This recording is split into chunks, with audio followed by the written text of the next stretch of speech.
Welcome, welcome. How's everyone doing? Guys, come on. Are we not serving coffee? Come on, more energy. How's everyone doing this morning? Okay, that's like a B+, but I'll take it. It's still early.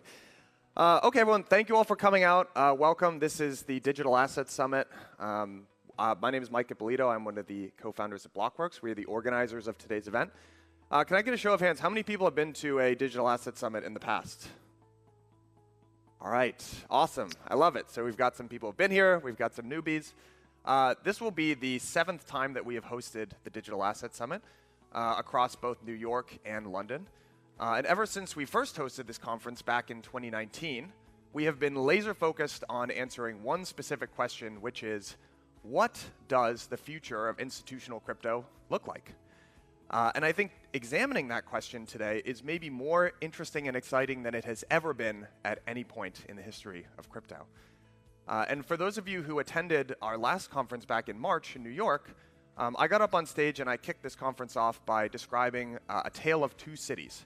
And what I meant by that was, it was a very interesting moment in time because although we were seeing new all-time highs in assets, metrics were going up and to the right, we were finally getting an embrace from the regulatory regime that we had been sorely missing for the last 4 years.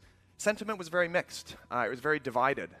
And in some of the more crypto-native corners of the industry, sentiment was very low, despite all of this success.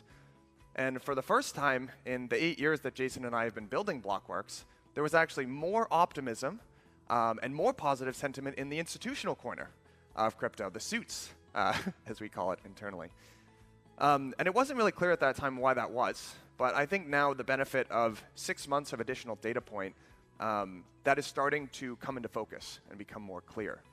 And I think what's driving that is this long talked about merging of what has historically cleanly been finance and crypto.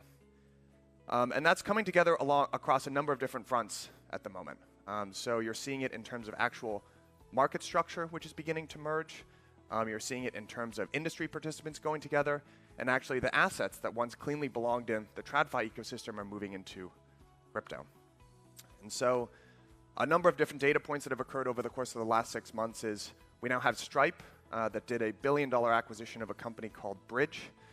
You have everyone from consortiums of banks, both in the United States and Europe, as well as the Treasury Secretary in the United States, Scott Bessent, talking about $3 trillion of stablecoins coming into crypto markets. You also have companies like Robinhood that are launching tokenized equities for the first time. And so 8 years ago when we started doing this conference, there was a very clean line in between this is crypto and this is finance. Today, that line is much blurrier than it's ever been. And I think 8 years from now, when we're hosting this conference, that distinction is not even going to make sense because they're going to be the same thing. And so the reason I talk to you about this is because I think that trend that has been driving the tale of two cities has only accelerated over the course of the last 6 months. And I think if you've been building in a space which takes advantage of this combination, you're doing quite well. And if you've been punting in the trenches, you're probably not doing quite so well.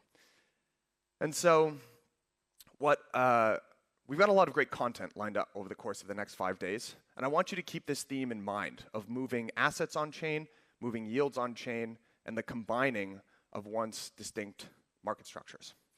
So a couple of themes to highlight over the course of the next couple of days that you all can use as guideposts. And I want you to pay attention to these themes.